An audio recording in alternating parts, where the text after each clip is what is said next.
Hey guys, it's Terri. Really quick before you hear, hey Hoff, why don't you start the movie? There is a warning for this episode. This episode looks back at times of tragedy and loss that some may find overwhelming. If you wish to avoid this content, listen for the and then jump ahead about 31 minutes. It's like 30:54 and some change, but go ahead and estimate 31 minutes, and then you can go ahead and skip that topic if you're not feeling down for it. If you're curious, I'll talk about it after the episode has been released, but after that, please enjoy the episode. Bye! Hey, Hoff. Why don't you start the movie? Hey, guys. It's Terri, alone again, for what is the 8th episode of Obscure Chatter. Before we get started, or like fully, I guess we are technically started at the beginning of the show, let's say that. I really want to thank everybody who's contributed, be it through donations, through Ko-Fi or coffee, whatever the hell you want to say it. But through donations in forms of cups of coffee that go to helping us rent streaming content for future episodes. I really appreciate that. Your donations also have been going to buying any guest of the show a mug that I go through the trouble of thrifting and finding really kitsch, weird mugs for guests. So far, everyone's at least been really convincing about their love of the mug. Including me. I got myself a mug. And so thank you again for that. But also just spreading the word and just listening to it has been a lot. It seems like the bulk of people listening seem to get what I'm going for as far as getting rid of the temptation to judge the film that we're watching and judge why it's favored by someone on the show, be it me or a guest. But today we are watching it's and it's just something that I happen to have on me. It's not really in my top 5 because Stephen and I were going through it and we found that most of our top 5s, or my top 5s, have been covered through various other guests. So I guess if we do other solo shows, I'm really going to have to branch the hell out. But this one was an easy pick, and being that we're recording this on New Year's Eve, it's kind of fitting. It's not themed around New Year's Eve, but it's in that same vibe.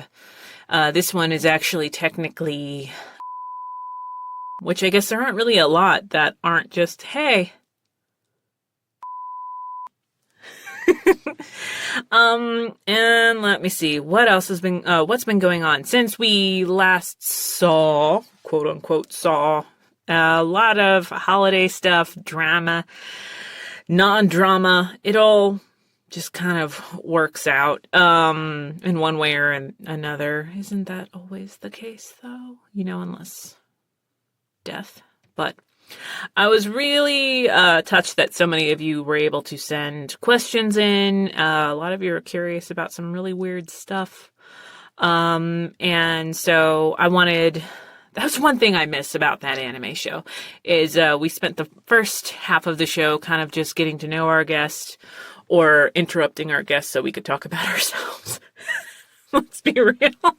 And then we took questions from listeners, and who knows, maybe it will be incorporated more, but you guys sent a lot more through email, so I think a lot of you were embarrassed to ask these questions. So I appreciate that. I'm pulling out my phone. I'm being very rude in the booth, but let's see. We have a couple repeat questions, and then we have... I'm saying I'm stealing this from that anime show, but I started it on that anime show. So we've got some stuff that can be answered a lot quicker. And then we've got stuff, beforehand, I think that'll involve more, explanation and a longer answer form. So lightning doesn't technically mean quicker. It just means it has the option of being quicker, but it's me. So why don't we get started? Let's see, Stephen, we got some good ones. All right. This first one is from Clarence. Clarence sent in a couple because he's awesome. So, was there any point in your life that you noticed a significant change, growth about yourself mentally, mentally, physically, etc. That I noticed. Sometimes you just don't get it until after the thought, or until after the fact that you've grown as a person. Not necessarily physically. I am very weak. I think I intimidate people with my height, being that I'm 5'10", and I'm a pretty boxy lady with big boobs, so I could probably bounce you really well, but I could probably kick your ass, but I don't really think physically there's been any change. Actually, physically, there hasn't really been a significant change, negative. I'd say it's all for the positive. Going forward. That's one thing, like total tangent, and that's kind of my shtick, is learning that losing weight isn't necessarily always a good thing. That was something in high school, and I talk about it a lot whenever I talk to teenagers, because there's one thing, and what's up, Stidham's class, if you are listening, because I do tend to talk to Carter Riverside High School a lot in Fort Worth. And there's one thing that they brought up in their letters to me, which I do read, and I appreciate. The teacher, my former theater arts teacher, told me they think I don't read them, but I do, because they're all saying thank you and really nice things about my green hair, so of course I read them. But one thing that a student said was that they enjoyed that I don't talk to them like they're preschoolers, and I do recall that as a teenager as being talked down to. But I do remember there was a point when I talked about, or when, as a teenager, I wanted to lose some weight. And it really wasn't a matter of, how do I do this the healthy way? It's how do I do this the quickest way possible? And made a lot of mistakes along the way. I started smoking. I actually started smoking when I was a child, but I started smoking because I heard it was an appetite suppressant. I calorie counted, which is such a dangerous thing if you don't really have someone telling you not to police yourself to the point where you're not enjoying food, because food is love. And also, occasionally bulimia. So physically, I don't really pay attention to stuff anymore. I try to work out when I can, and I try to be as healthy as I can and make good food choices, but I'm just always trying to look at myself and be happy in the body that I'm in, rather than focus on the body that I wish I were in. Numbers don't mean anything. And there's a way to be beautiful that has nothing to do with photos. I mean, it's that thing wherever you find someone that's very, very attractive and then they speak and you're like, oh, you have an ugly heart, and that person's not attractive anymore. Yeah. So, that had nothing to do with your question, but potential significant change growth there, being that this is New Year's Eve, 2019 has been, Stephen, how do I put this? Fuck ridiculous. It's a good way. Thank you, Stephen. There has just been a cacophony of cock-flavored lollipops, of shit after shit. And I know that I'm not alone in comparison to a lot of other people's drama. Mine seems so minuscule, but yeah, I have found that, the online presence, and Natalie and I talked about this a lot in our last show, trolls, blah, blah, blah. It's the power that you give them, yes, but I think it would be silly not to admit that the words that you constantly get, if they're negative, that no matter how hard you try, some of that does get absorbed, but it's good to displace that by just talking about it with people that you care about in your support system, and also just trying to think about from an observational standpoint, like, what is this person that's telling me this stuff thinking about. And that's not something that I typically did a lot as a young adult, let alone a young just person out on my own. It was very much like, no, fuck you, you don't know my life, without really factoring in any other person's perspective. It was just about like you don't know what I've been through, rather than I don't know what they've been through either. So I do try to look at other people's viewpoints a lot. I am still very heavily opinionated, but I think it's harder for me to be so absolute in a dislike for somebody now. And that's a lot of growth. But also taking care of myself more, not pushing myself to the point of exhaustion, to the point of being sick. That's something I still work on, but whenever it's something that you care about, you tend to think, I care about this so much, perhaps this should kill me in the process. Just to get it done. I don't care what it takes, if it takes everything I have. And that's just not a healthy way to go about life. So yes, the big significant change growth has been just self-care and trying to look at other people's perspectives. I think that's really helped out a lot. Thank you, Clarence. Clarence has another question, but I'll ask that later. Let's see. Joey. Oh, Joey, I adore thee. Show that you've worked on that you wished more people saw appreciated. I mean,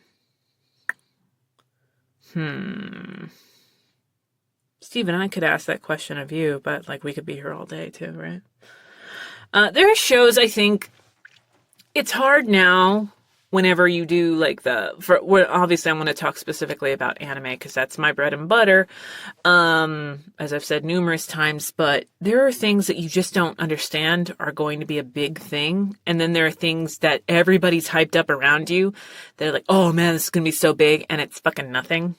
It's like the guy that's, like really bumping up his skills in the bedroom and he lasts a minute and then you guys definitely don't see each other after that. That's weird. Terri. But there are just shows that I was so convinced were going to be like, boom, blah, and they were nothing. But then there are shows that I just don't really think about that sneak up on me. And the biggest one that immediately comes to mind is Laughing Under the Clouds. Manga still isn't available in the States, and it only ran for 12 episodes. I played Chitaro Kumo in that, and I was called in, and that's the thing about anime. Typically, we don't get told about the show that we're doing. We don't get told what voice the director had in mind for us, anything. I mean, there was a show that I did just recently called Azure Lane, and it was the first time in a while that the talent coordinator asked me about my accent work first, because I play two people in that, but I play one that has a British accent, or an English accent, excuse me, and asked me to make sure before I got booked that I could do the accent.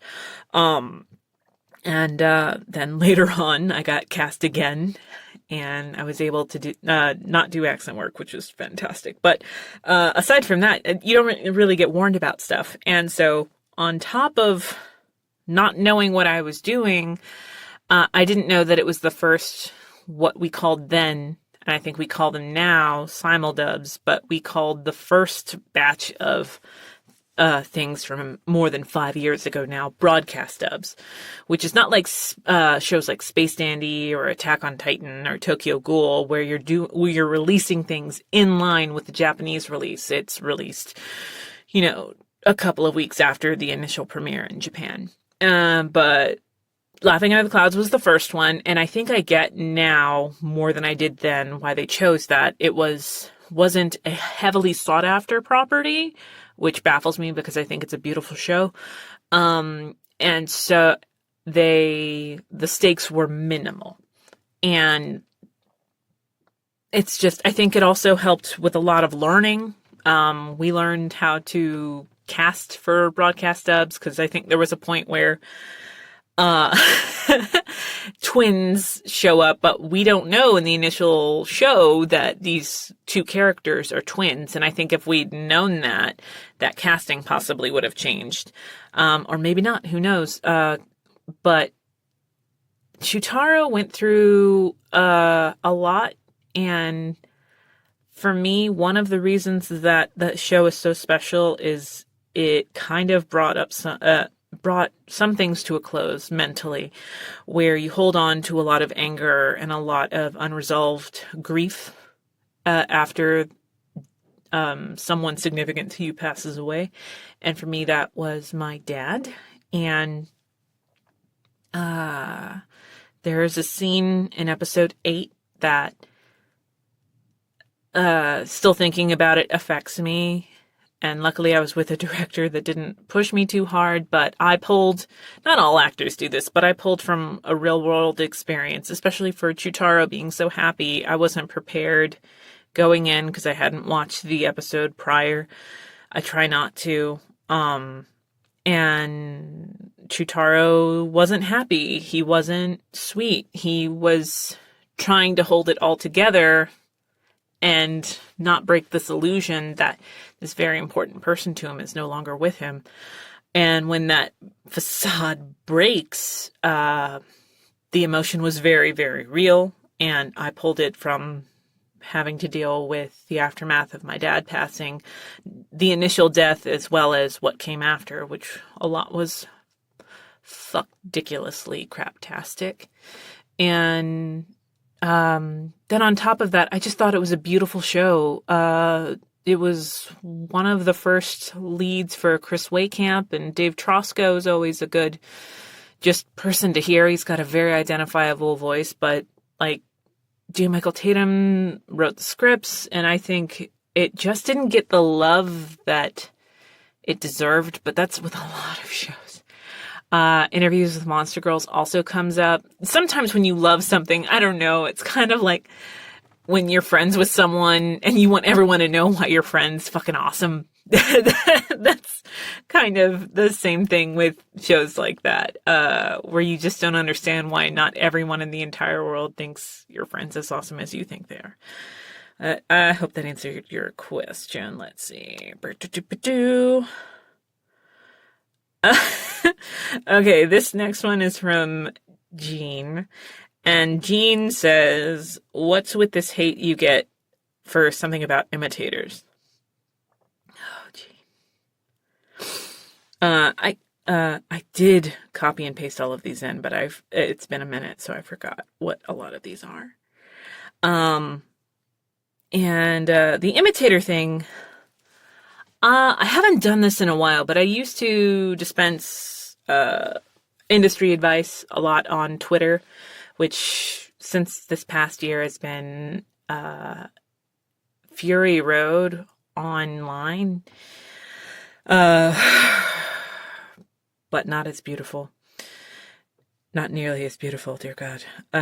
There was something last April, and I know because I've had to create an information report with authorities since then. I'm not joking. Last April, I posted something particular about voiceover. I forget what it was specifically, but that's the thing.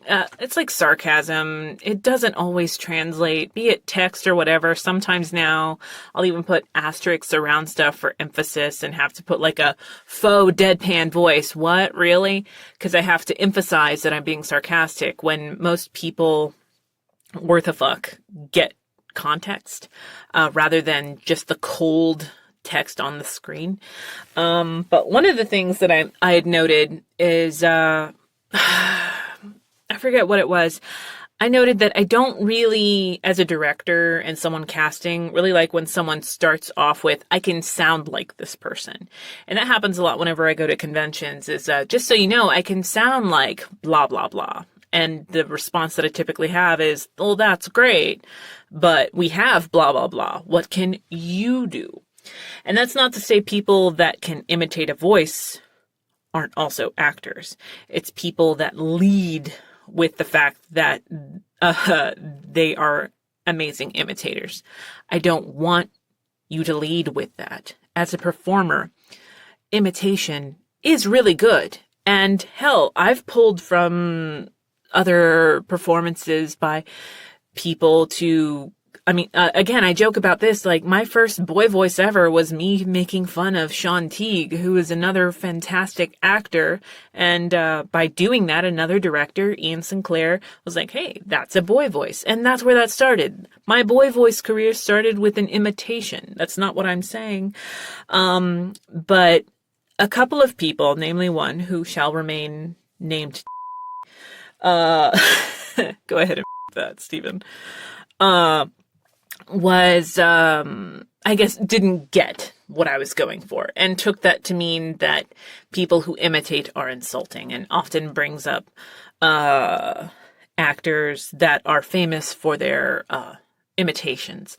But these people are not famous because they are imitators. They are famous because they are actors. So you can do imitations and be an actor, but don't be an actor and claim to be a great imitator. Does that make sense? Stephen, does that make sense? Absolutely. That's a good husband answer.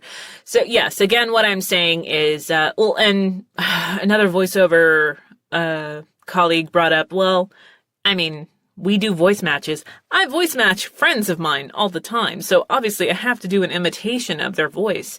But I'm an actor. The person I'm imitating is an actor. I'm saying don't lead with the fact that you can sound like someone else. And also, when you can sound like someone else, typically if you're leading with that, what I hear is that you're focusing so much on sounding like someone that the read and reactions are going to suffer as a result. It's not necessarily always the case, but it's like what I used to say. I haven't taught in a couple of years consistently, and I might not ever come back, but one of the things I used to tell my students was, don't tell me you can do a voice until you can laugh in that voice, cry in that voice, run in that voice, fight in that voice, and fuck in that voice. Then you can tell me you can do that voice. And with that, thank you, Jean, for that. Let's see. Sarah, when are you coming to the UK? Specifically, the London area? I don't know. As of right now, I have no plans to go. Stephen has no plans to go, so I can't hop along with him. But conventions, which are a lovely thing, if you are asking specifically about conventions, which I'm guessing you are. Nothing's on the books just yet. I have really, really lightened up on trying to go to conventions.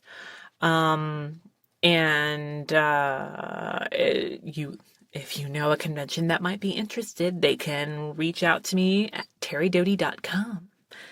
And we might be able to work something out. You never know. From Rosa, why are you and Stephen so perfect? Stephen, why are we so perfect? Because we're awesome. And so is our modesty. That's very sweet. Good couples take work. I'd actually argue that many things are harder as you get further along in a relationship because you get comfortable, and comfort often breeds discomfort. And you stop talking and you start assuming. So you just have to remember to keep talking and those lines of communication, that two-way street has to remain open, and you have to be honest.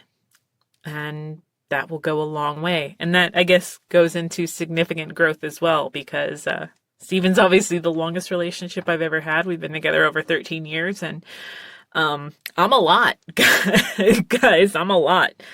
So if you're interested in dating me, try another alternate universe, and remember that Earth's Terri is gonna be a lot. Let's see. Courtney. I'm assuming this isn't Courtney. I think it's... God, she's a friend. You'd think I'd know her last name. I'm assuming this isn't you, because you usually tell me when you've asked a question. Does it bother you when someone refers to you as white? Yes. It does. That's the thing about a lot of friends that are whatever mixed means. Like, none of us are 100% anything. When you show me your 23andMe and it comes back 100%, then you can talk to me about being, just Irish or just blah. But until then, just shut your mouth. But for me, I grew up with my mother's family mostly, and my mother is Mexican, and so it's always been confusing to be labeled as white, because that's not been my upbringing and my experience, but I have what most people refer to as a white last name. And so anytime I'm around family members that don't look white, they're very confused and they want all the answers, and they typically don't deserve all the answers. But I, most of the time, won't correct them. There was an agent once that told me to stop saying I'm Mexican on my resume because she felt it was misleading. But she's not my agent anymore for a variety of reasons. So, but yeah, I'm also really, really, really pale. I'm sure that doesn't help, but most of my Hispanic relatives are pale, because if you think Mexican people are only a specific skin tone, you need to widen your, perspective. We kind of cover the color palette. The cover palette is what I was going to say. Thank you, Courtney. That's always interesting to talk about. Like, Anthony Bowling and I are both half Mexican and half white. And we like to joke that if we had a podcast, we'd call it One Mexican. But we talk about growing up both too. And Anthony's obviously got a quote unquote white last name. And I like to refer to myself as undercover Mexican. I wait till you say something racist, which usually doesn't take long, and then I'm like, boom, you're racist. Because apparently it only means something if someone that isn't white says that. I don't understand what I'm saying. Do you, Stephen? Unfortunately. All the time. Oh, Stephen, I like this one. This is from Brandon. My girlfriend is vegan, but she loves my mom's tamales. Will you tell her there's lard in them?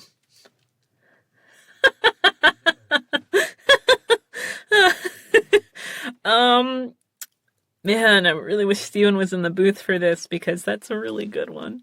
Yeah, all the good tamales, they can be vegetarian, but lard keeps things together, and in a way that nothing else will. So yeah, if you're vegan, stop eating tamales, or don't listen to this again. But sorry, Brandon's girlfriend, you've definitely broken your vegan oath, and your vegan powers might be taken away. It's from Janie, or Janny. I'm assuming Janie. And it's been well documented during that anime show that Tatum is afraid of clowns. Are you? I don't know if you've ever mentioned it before. No. I actually love clowns. There was a point where I was at Hobby Lobby walking around, and there was a lone clown standing alone, in the greeting card section, and I think I freaked the clown out. So, I mean, but I've also got green hair, so maybe they thought that I was a clown, and that clown was dealing with a clown phobia. But no, I'm not afraid of clowns. I'm not really I've actually thought about this because everyone's got a phobia. But Stephen, am I scared of am I scared of anything that I'm not immediately thinking of? No. Oh, you might hear my belly. Did you hear that? Damn. But, no clown phobia. My fear is typically just you invading my personal space and not being my husband. Aside from that, I'm usually good. Before I get to smaller questions, let's see. Cut that. This is from Clarence again. What is a movie or show that got a lot of hate, but you really like? Well, I mean, that's simple. Us. I think I talked about it with Steve a little bit, but for some reason, as far as my circle of friends, as far as I know, I'm the only one, aside from my significant other, that liked the film. There are people that saw it that had a visceral distaste for it immediately. And then, like my best friend Sarah, she will never see it because she's got this huge thing about doppelgangers, or like evil twin stuff. It's got to be handled a specific way, like clones or something like Orphan Black, which we were both obsessed with. But yeah, Us. And again, I think I've already gone on record. I loved Get Out. I don't really consider Get Out or Us horror, but I see why many other people do. But for me, I consider it more suspense or mystery or thriller, or whatever, which is different. Horror is the same thing as music. It's just really hard to pin down what's horror and what isn't. What's pop now? What the hell is, rock and roll technically? Like, you don't know. Like, I was listening to country music the other day. I'm like, this sounds like a fucking pop song. Like, nothing is anything anymore. Labels are bullshit anyway. So Us. I really love, obviously, the standout is Lupita Nyong'o. And if I butchered her name, I apologize. But, she's just in both roles phenomenal, and I just love the artistic choices, and it sticks with you, and maybe that's why a lot of people didn't like it, but it stuck to me in a way that I will be obsessed with till the end of time. And that's not just that recency bias. I do love it. I bought it the second it came out. I love it so much.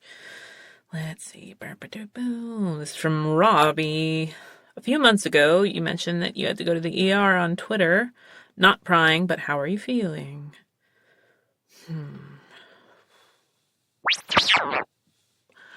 I'm better. That was, all right. I've debated whether or not I would ever talk about this, and I guess we're going to talk about it as long as Steven's okay with it. And he's saying he's fine with it. I happen to, real talk, Anime St. Louis, one of the people that I've done a few cons with, invited me, and it ended up working out to where I was able to go. And I was in Missouri, and I don't know, maybe I'll mute like the mentions, but I guess it doesn't matter. It doesn't matter. I was in Missouri, excuse me, I've scratched my ear. And in the middle of the first day of the con, and I did feel really weird earlier in the day, but I just kind of blew it off. When I'm at a convention, I always feel kind of weird because maybe it's that partially like that imposter syndrome where you wonder, like, why would anyone want to meet me? Don't they know that all these other amazing actors are here? Why are they in my line? And it's always really, I think, humbling to meet people. But in the middle of the opening ceremony, like, we're all backstage, and it's where people, the MC, or I forget who it was, he was really a really sweet guy, was pulling up, the guests of the con, and the guests of the con, they come up and they introduce themselves a little bit and maybe mention a couple of things that they've done, and then mention some of the programming they're doing that weekend, and hope to see you. All right, bye. And when we were, all the actors and the cosplayers and everybody was backstage, I was lucky enough to have Stephen at my side backstage, but I was like, I feel weird, and we kind of blew it off.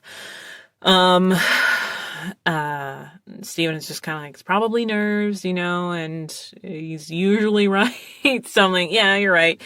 And it wasn't until right immediately following immediately following the opening ceremonies, we had an autograph thing, and it was a general autograph thing, and we all got to share tables, and I got to share my table with, this amazing actor that you might have heard of named Patrick Seitz.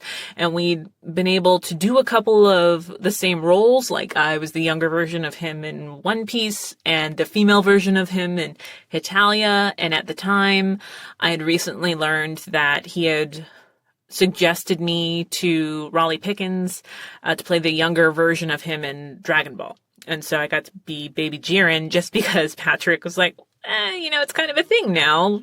Just go ahead and cast Terri, and I'm very grateful for that.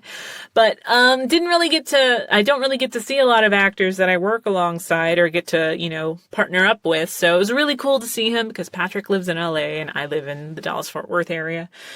And so we're sitting next to each other, and I had this amazing handler named Sarah, who I immediately started geeking out with about shirts and stuff. And, but in the middle of it, I was like, I have to go to the restroom. And typically whenever you're a guest, you kind of need someone to be with you.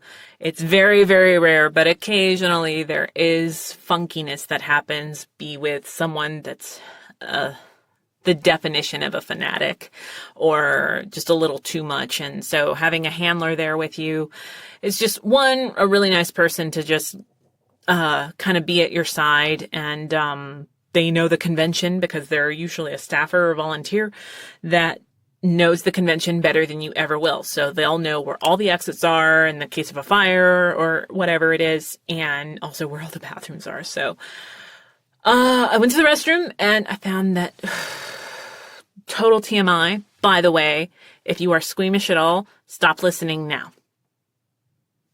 Right now. Okay. I was bleeding. More than a fair amount. And my first thought, because I was so out of it by this point, was, thank God I'm wearing black pants. And so my handler's talking to me through the stall doors, and I'm just kind of like, and wash my hands and kind of clean up as best as I can. Because Stephen is holding my spot at the table and telling people that I'll be right back and all this stuff. So when I walk up to him very awkwardly, because again, I am bleeding, I'm bleeding pretty badly. I tend to blow off medical emergencies very, very easily. I don't know why. I've had some bad experiences with doctors. This was going to be the worst one ever. And that's saying something because I have been hit by a car and been treated very, very poorly. I'm partially deaf in my right ear because of medical negligence. And for more on that, that's a whole other show. But one thing that might be worthy of note was I was in the very early stages of a pregnancy. And yeah, you know that when it's something light, that it's just kind of the way of things. But when things get heavy, you need to maybe mention something. It was just so incredibly awkward because in the early stages, you're not supposed to talk to anybody about it. And I was out of state from my insurance, luckily with my husband. And as much as I know a lot of these people, these aren't people that I can be super, super, super, super, super real with, to the point where it's like, hey, by the way, can someone take me to the hospital? So I didn't think about it too much. I did ask that I didn't think about it too much. That's a total lie. It's thinking way too much, but so much that your mind is still kind of blank, even though you're thinking about at least 80 things. And so I asked to go back to my room. My handler followed me. The elevator at a convention, as we all know, if you've ever been to a con, is fucking hell. And I was so paranoid at this point that I ran up with my handler, poor thing that she is, 7 flights of stairs. Then went to the restroom, tried to calm down, and Stephen packed up all my stuff in the meantime. By the time he came in, I was like, be real with me. Should I go to the hospital? And I was really blowing it off. I'm like, I'm probably paranoid. It's probably nothing. And it was definitely something because Stephen was real with me and we had to go. So I had to tell a few staffers that they had to drive me to the hospital. And the whole time I'm like, I can't believe I have to inconvenience these people and get them to drive me to the hospital, because you can't just say, hey, excuse me, I have a tissue. You can't just say, hey, can you take me to the hospital, and not explain why. So have to break the code of don't tell anyone in the first trimester. And I went and waited an hour in the waiting room after explaining everything. Waited an hour because I was told that they were looking for a room specifically for like a woman in that scenario or whatever the hell it was. And luckily I was able to bring my husband back with me. But Stephen, I'm still thinking about it to this day. When we finally got into a room, I saw nothing, correct? Nothing that hinted that it was for the purposes of taking care of a woman in my condition. Not at fucking all is what he said. Except I added the fucking. I didn't even see a doctor.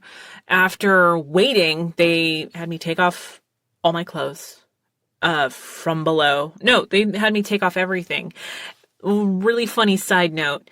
They gave me this really awkward gown to put on, and I asked Stephen for help because I was so frazzled, and so was he because this nurse came in, and Stephen was like, is this right? And this woman laughed so hard. She's like, oh, bless your heart. No. And she like unbuttoned everything and buttoned it the right way. And she's like, oh, bless your heart. If it wasn't for HIPAA, I would post about this. And for some reason that tickled me. And I'm like, you have no idea, but I kind of needed that, like where Stephen and I were like,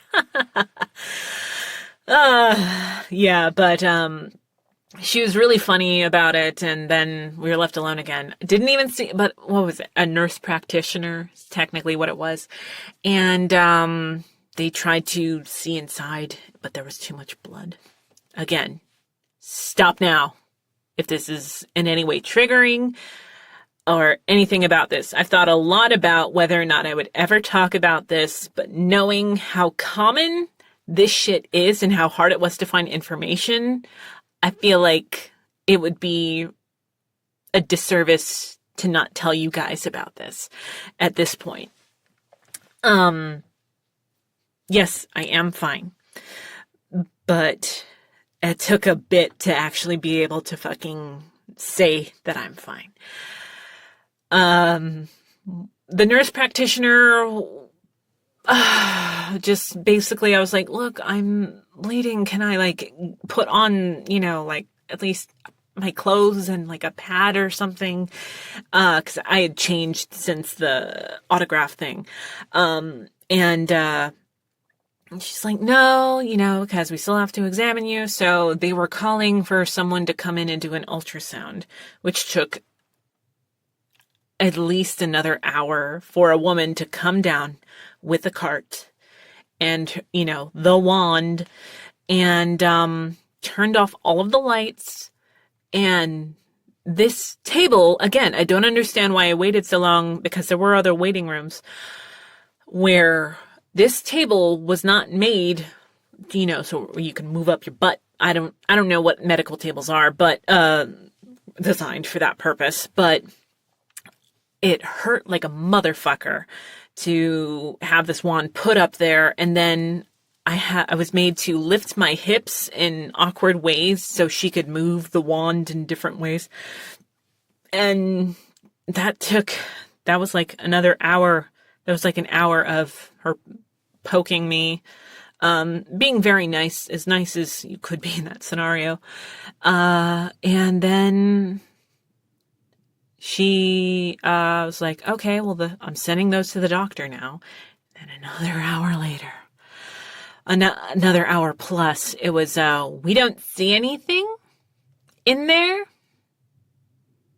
but I would follow up with your doctor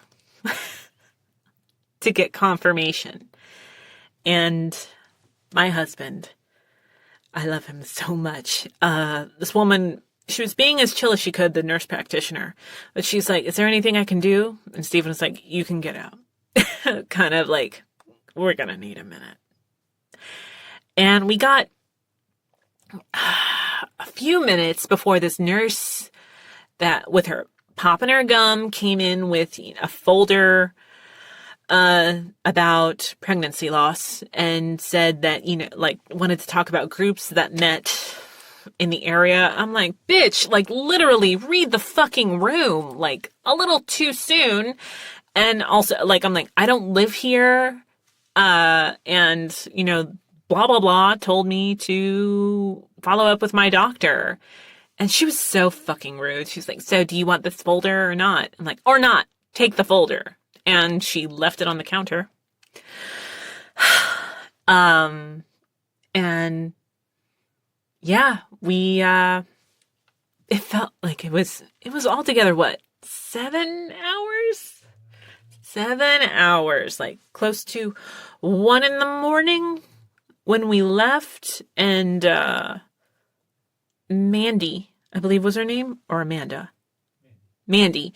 Was nice enough to take me to Walmart to get stuff. And like, there was no like, hey, here's what you should do now. And the question of like, well, do I finish out the convention? This is the day 1 of the fucking convention. What do I do? Like, what the fuck do I do now? I couldn't perceive leaving because I have this weird thing about contracts. I'm like, I agreed to be here. And I'd already missed out on some programming, texting friends like, hey, I'm not going to be here. And I also told like staffers, like, can you please let so-and-so know that I won't be there? And, got back to the room. Stephen and I just held each other and, then we both just fell asleep, I think, very shortly after that. And then I got up, took a shower, iced down my eyes with cool rags and witch hazel, and then put on my makeup, which was a great mask, because it'll take a lot for me to ruin my makeup. Put on my mask and then finished out the convention.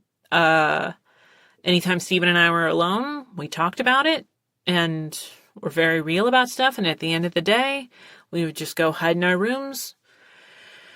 And the morning of my flight back, Stephen called and they were, my new OBGYN was able to see us about an hour after we landed and confirmed that we had lost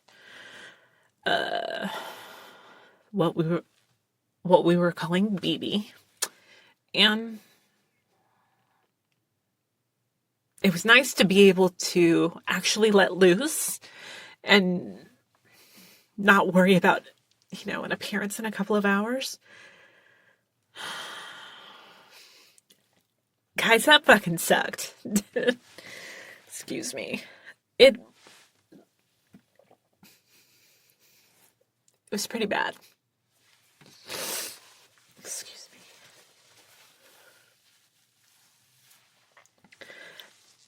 It wasn't just something, and I've learned so way too fucking much since then. I've joined, support groups, or tried to. In Texas, it's really hard to find a support group that isn't really heavily going to shove religion in your face. So a lot of it's been online. But what really fucking sucks is how common it is, but how little it is talked about, and how little information there was to find online about what the fuck to do now. All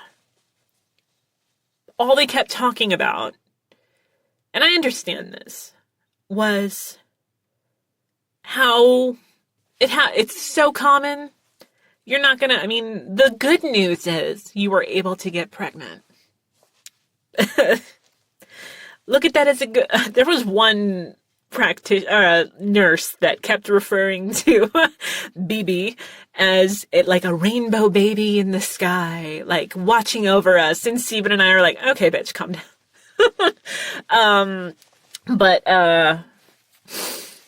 And then of course, yeah, you don't really know how to go about talking about it. It took a while to warm up to telling my best friend about this, just because you feel like a failure until you realize how common it is, and then you're just mad that not enough more people are talking about this.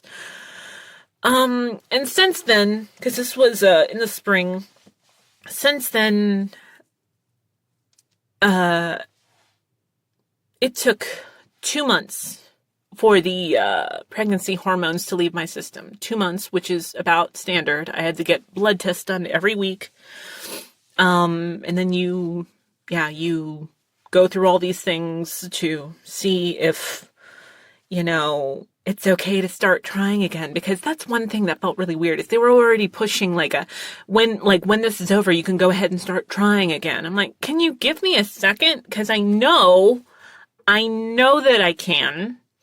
But on top of that, this is a heavy, heavy trauma that was made even worse by the way that I was treated while I was at the hospital. I just felt it was obviously at a hospital. It's got to be a little more logic than emotion. It does, but it was just a horrendous experience that I honestly, at this rate, it's been, oh my God, over 7 months. I don't know if I have it in me to try again. And then you've got all these other friends that think that, and I know in their heart of hearts, they think they're being supportive by talking about my sister had 4 miscarriages and now she's got triplets. I'm like, well, that's great. Maybe your sister's stronger than me.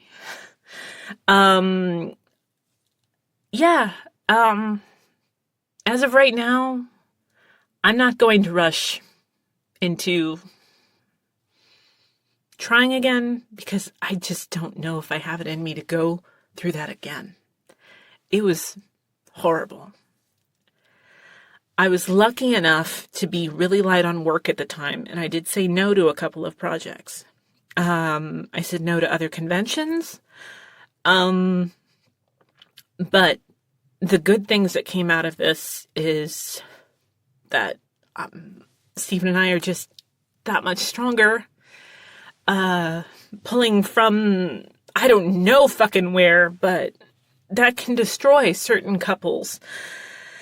And I completely understand why, but he literally, it's such a cliche, but he's my fucking rock. And yeah. What really sucked, and that's, I think, what got, excuse me, I forgot your name. Was it Robbie? Robbie that answered that? Yeah, Robbie asked. I think the reason that you asked about this is because I tweeted about it about 3 months later when I got the hospital bill. Because it was in out-of-state thing, and the closest hospital is typically where an ambulance will send you. The closest hospital happened to be a private hospital that did not take our insurance, so they tried to charge us $4,000 plus. Oh, after negotiations. 14, excuse me, because Steven's the one that yelled a lot at these people. $14,000 for everything.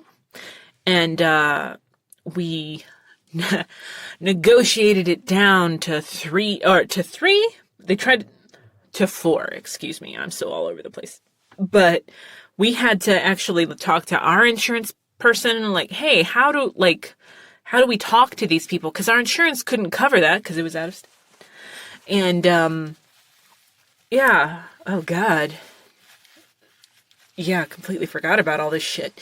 But, it's just bananas. And I believe we had to talk to someone specifically at the hospital, and Stephen talked to them because Stephen's just much more calm in that situation.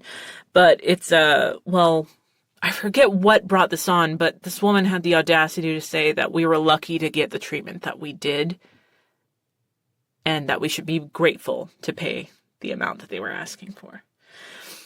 And, that's just one of the many reasons I'm not sure. To those that have gone through something similar and have moved on, fucking hell. Treat yourself. Do something beautiful for yourself, because god damn, fuck. I get it in a way that I wish I didn't. And god damn, you're strong. Ugh. Fucking hell. So now, 7 months later, lots of personal growth. Again, linking to Clarence's thing. Lots of personal, significant growth. And self-care is a motherfucker. There was a heavy, heavy depression that I'm only just now crawling out of. But I've got a great partner and great friends around me. So things could be worse. Things could be fucking better. But as of right now, yeah, I'm doing pretty good. And thank you for asking and for caring. Fucking hell, where do you go after? Someone tell a dick joke, quick. My husband just said dicks a lot. But you guys, this isn't one of the, like, on the verge of, comeback and all this stuff. I don't know what the future holds. I know that if it ends up just being me and my dude, that's still a pretty fucking awesome life. Because we're fucking rad, according to Steven. And yeah, I will say that I wasn't sure if I would talk about it. I remember copying and pasting that question in and going, I don't know about that, Robbie. Or just being like, oh, I'm fine, moving on. But a lot, what really was interesting, total side story, and my apologies, but you're listening to a solo show, so what the fuck do you want from me? But when I first was trying, I constantly took tests, because I'm one of those, like, freaky people that's like, I was able to know within a week after, the canoodle that started this whole thing, that I was pregnant. I knew it. And there was a faint line immediately. And then, I took one of those early detection things and then went to my doctor. And the nurse was, had me pee on a stick or whatever. And was immediately like, so why are you here today? And I'm like, 'cause I had a test, and it was positive. So that's why I'm here, even though it was stupid early. And, she very coldly, this woman reminds me a lot of my grandmother. So this was like a double-edged sword for this woman, because I already was afraid that she was going to, like, threaten me with a chancla, was that she immediately saying, like, well, I had a pregnancy test and it was positive. She was like, really? It was negative. The one that I just gave you was negative. And I'm like, I really wish you hadn't just been so about it. And then my doctor came in and I burst into tears. And there's this, she's a great doctor. And also like a third of my size, a very tiny, dainty Indian woman is like consoling me. I could have crushed her at any moment, I swear to God. And she's like, no, no, no, no, no, no, no, no. And, she had me do a blood test. And then the blood test, for fuck's sake, the blood test, they apparently didn't take enough blood. It was the first time a doctor personally called me. It's like, can you come back tomorrow for more blood? And then she personally called me and told me I was pregnant. And so when I went back, because every 6 months I've got to get my blood checked to check on the autoimmune disease that I have, that didn't affect the pregnancy at all. So blah, blah, blah. And also really quick, please don't talk to me about options and how blah, blah, blah, blah, blah. I'm just telling you to tell you, you don't have to say anything. Just listen. Listen to your friends when they're in pain. And I consider anyone listening to the show a friend, so I'm just asking to be heard, not talked at. And that's what most of us want when we go through a trauma. It's just to feel like we're not alone. So there we are. But when I went back, it happened to be that same nurse again. And it was my first time going to the doctor since all of this happened. Like aside from getting blood tests done or whatever, with my OBGYN, but my normal doctor, it was this nurse again. And, she noticed that I was shaking and brought up that, and then I brought up like, well, and started crying. I'm like, hey, I know you don't remember me because you see, God, I can't imagine how many people like a nurse sees in a fucking day. Jesus. But I brought up, I'm like, I'm going through this. She very gingerly asked me how far along I was, and I told her, and then she started crying. This woman started crying. This woman that I kind of had this like hatred for started crying, about, her daughter, who had been 8 months pregnant and, miscarried. And she's like, and I want to tell you that no matter what anyone says, no matter how early it was, my daughter's loss and your loss are the same. It hurts. She's like, it's been like 10 years. It still keeps me up at night sometimes. So, don't let anyone kind of gloss over your grief and all this stuff. And she was just, it's like, Jesus Christ. And this is why I don't deal in absolutes anymore. It's because, God damn it, people are fucking complicated. And she was so sweet to me. Which I'm like, God damn it, I wanted to hate you forever. And then my doctor wasn't there, so it was a nurse practitioner that saw me. And apparently she had talked to the nurse, and she's like, I just want you to know that when I first moved to this country, she's from Trinidad. When I first moved to this country, I had a miscarriage. And I didn't know anyone other than people in my church. I was completely alone. So really lean on your support system and do all of this. And she gave me, obviously, the name of her church's support group, which I'm like, I still appreciate it, but no, thank you. For me, again, if I were someone of the faith, dear Lord, that would be amazing. No pun intended on that, dear Lord or whatever. But, yeah, I'll say, so what bothered me after that was how anyone I ran into had a story, whether various levels of personal, but again, it's so hard to find information online and be able to sort through it. It was horrendous, and I really hope that going forward we can change a lot of that, and maybe just starting the dialogue from a real place can go a long way. And I need water and a drink after that. Happy New Year. All right. So that was the last of the big questions. Let's see. Let's go for some lighter stuff. And I'm sorry if that was uncomfortable for you guys, but I think we've talked about over the years, be it through that anime show or through social media posts, we've talked about some heavy shit. We've talked about racism. We've talked about just social injustices in general, and the horror that's been happening to so many brothers and sisters all over the world, and people just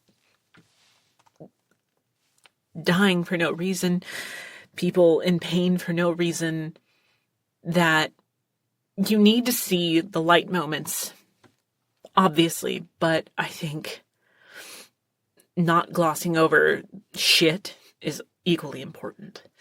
So, I hope that wasn't too uncomfortable for any of you, and if it was, maybe question why that is.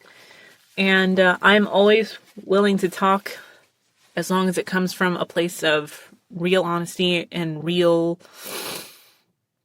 intention. Good intention.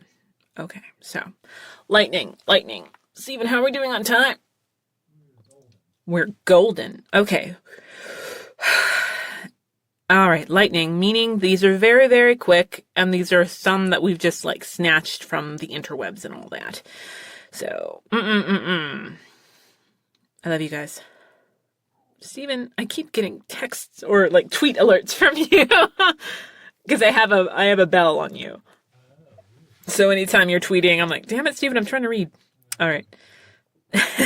All right. Lightning. If you had the world's attention for 30 seconds, what would you say? A condensed version of what I just said. How's that? That whole big shebang, which I'm pretty sure took a good chunk of time. What is in your fridge right now? Sparkling wine that we know isn't champagne.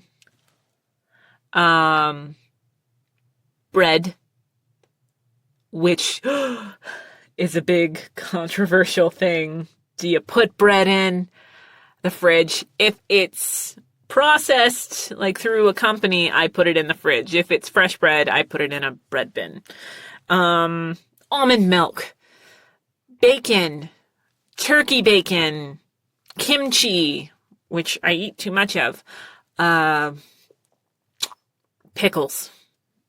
Those are the first things that come to mind, and eggs and strawberries. All right, where do you not mind waiting? Where do you not mind waiting? Where do we find these? Where do I not mind waiting? The lobby at Funimation, because I can talk to Sally for 8+ hours. Sally sits at the front desk and she does like 80 gajillion jobs. But she'll always find time to talk to me about anything and everything. And so there you go. If you could be a member of any TV sitcom family, which would it be? TV sitcom, like, are sitcoms a thing anymore? TV sitcom family. What would it be? I don't know. Let me see. When I think of sitcoms, I think the first one to come to mind is Living Single, which I loved.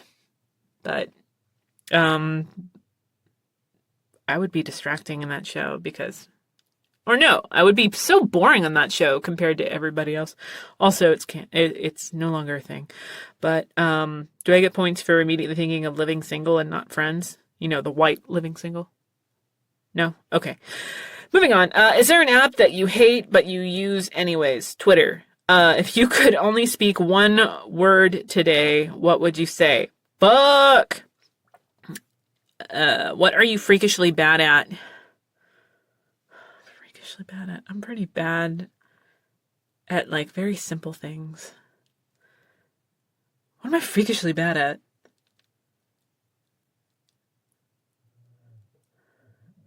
I'm asking my husband like he's going to answer me, honestly. Freakishly bad at, pass. What's something you've tried that you'll never try ever again?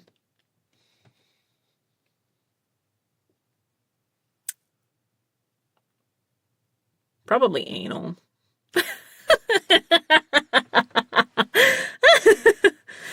There you go. What are the qualities you really enjoy in a friend? Loyalty.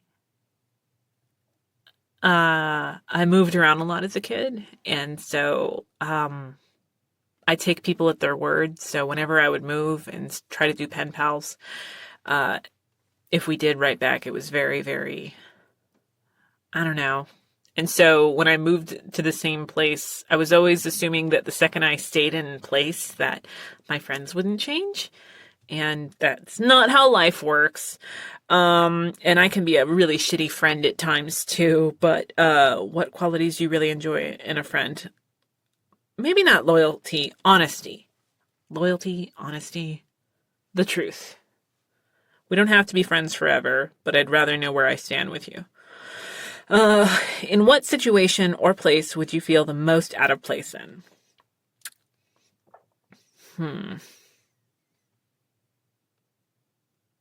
Someone else's graduation party. That was always awkward.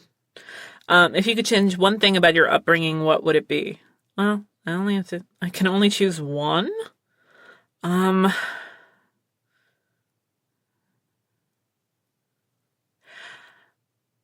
If I could change one thing, I wish I'd been easier on my dad.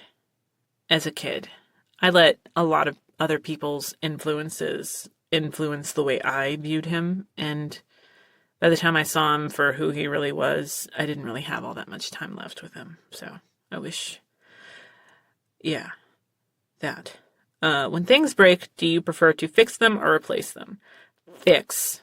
It will take me everything I have to replace something if I think I can fix something.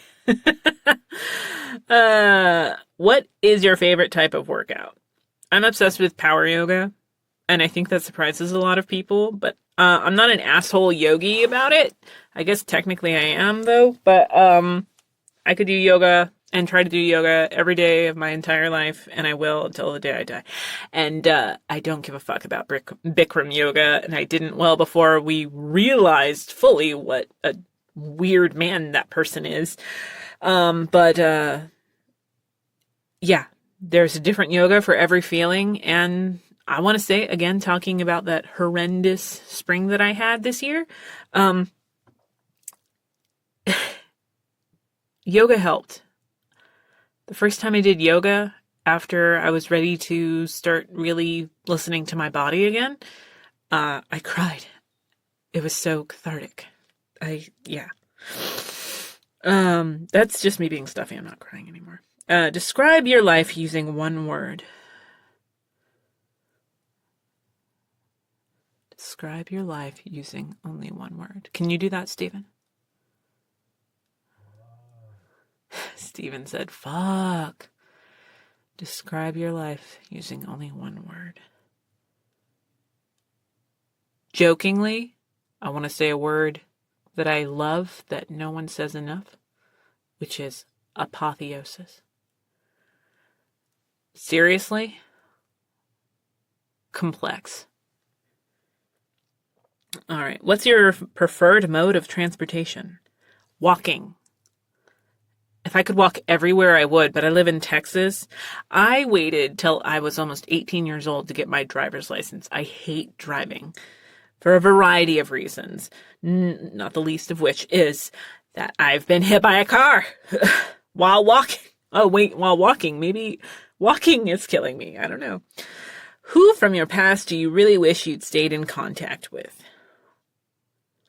That kind of goes back into the friends thing, doesn't it? But recently, Stephen just reconnected with like a bunch of his friends from high school. And it was like the one night in the 13 years we've known, I've known you for 14 years, that he didn't text me every couple of minutes. And so I'm like, are you alive? And he's like, yeah, really short answers. Like, I can't really describe what that means. Except that meant that he was having a good time. And I've met some of his friends since then, and I'm like, fuck, I want that. That looks awesome. And so there are friends that are, friends that I've had since I've moved here to the DFW, that I know that at the drop of the hat that I would be there for them if they needed me, and that vice versa. But then there are people that drop out of your life because you were different then, and you thought you were about this, and now that you're all grown up, you're like, oh God, I was a dick. I could give that person another shot, but sometimes the damage is just done.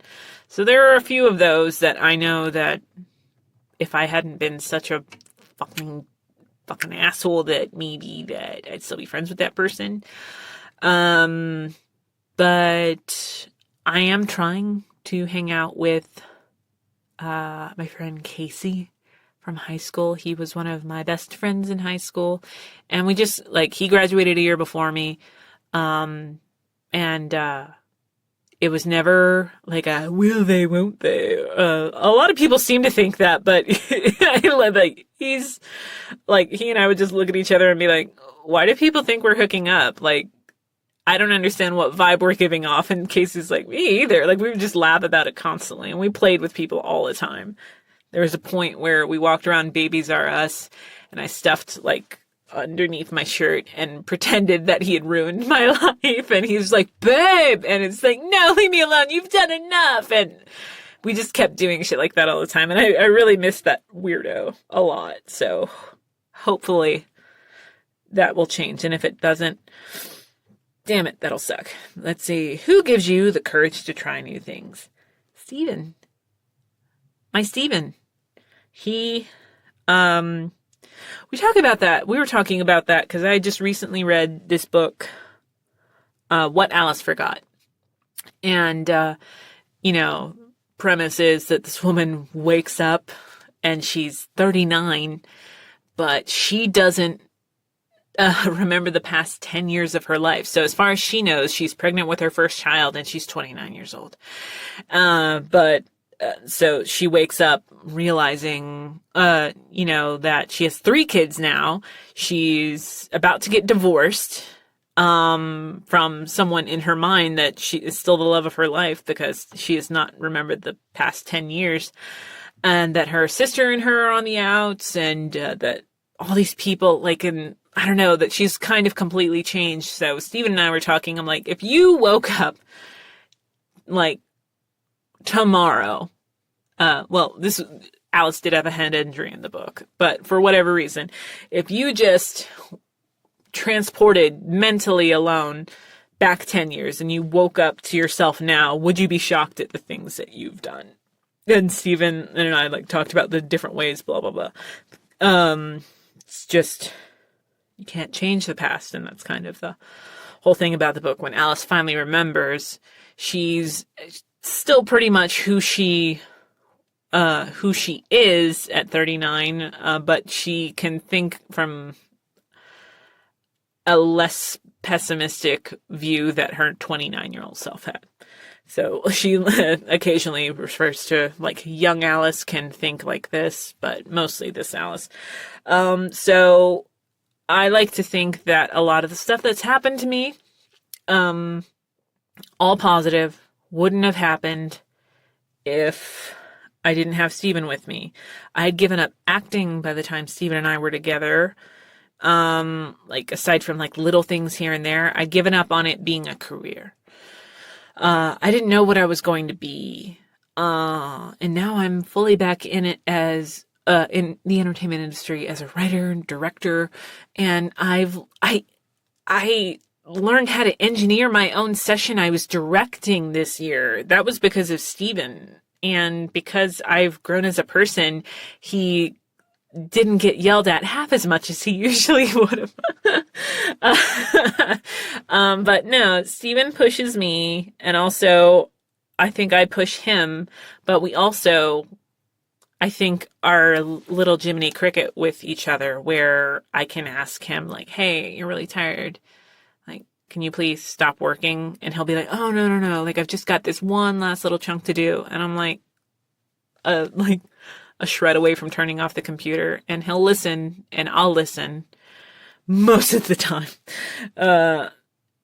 But Stephen, he gives me my courage, and he's a weirdo. Let's see, hero or villain for a day. I've talked about, okay, that was the last of the lightning. Hero or villain for a day. Villains have better outfits. Right? And they have better backstories. What's really shitty are I can never identify with like a hero. Like, I don't get this, good, greater good for the greater good's sake. But I guess you can also describe villains in that way. What is that thing? Like, villains don't see themselves as the villain in the story. It's their own story. We're all the hero in our own story. So that's just to tell you, villain, probably. Oh, man. Okay, so hope you enjoyed that. Thank you for sending questions. I might be inclined to ask fan-submitted questions in future episodes with guests, if there is call for it. So if that's something you want, either at Obscure Chatter or at Teedotally, TeeDotally, on Twitter, and let me know that you listen to the episode and that you wouldn't mind having your voice heard through me, asking future guests questions. And you never know, might happen. And this year, we were talking about that. Stephen and I were at our favorite Thai place earlier, and we've been going to this Thai place for over a decade. And there's this guy that we always talk to. And what really sucks is I think today is the first day we realized that we've been talking to the owner. Well, we were talking about gear and stuff, and he's just kind of like, what have you guys got going on tonight? It's New Year's Eve again, as we're recording this, and we're like, nothing. We are going to drink, eat some really good food that's, full of positive energy and love, and do nothing. And he's like, that sounds awesome. He's like, I think I'm going to do the same thing. And I think all of us, regardless of where you're coming from, most of the people that I want to talk to aren't monsters, and the people that listen to this aren't monsters. So I think we can all agree this year, there have been some rough ones these past 3, guess why, years. There have been some rough times. This one was especially shit. For numerous other reasons, but obviously the big one for us was what happened in the spring, which we call May. And, it was one of those relationship staple kind of circumstances. Each relationship, be it friendship, or a familial bond or something, all of us have these little moments that end up defining our relationship. This was one of them. And being able, even at our happiest moments, to kind of be like, I'm sad. And have the other person go, I get it. It's just a lot. It means like everything. But it felt like a little bit after this happened that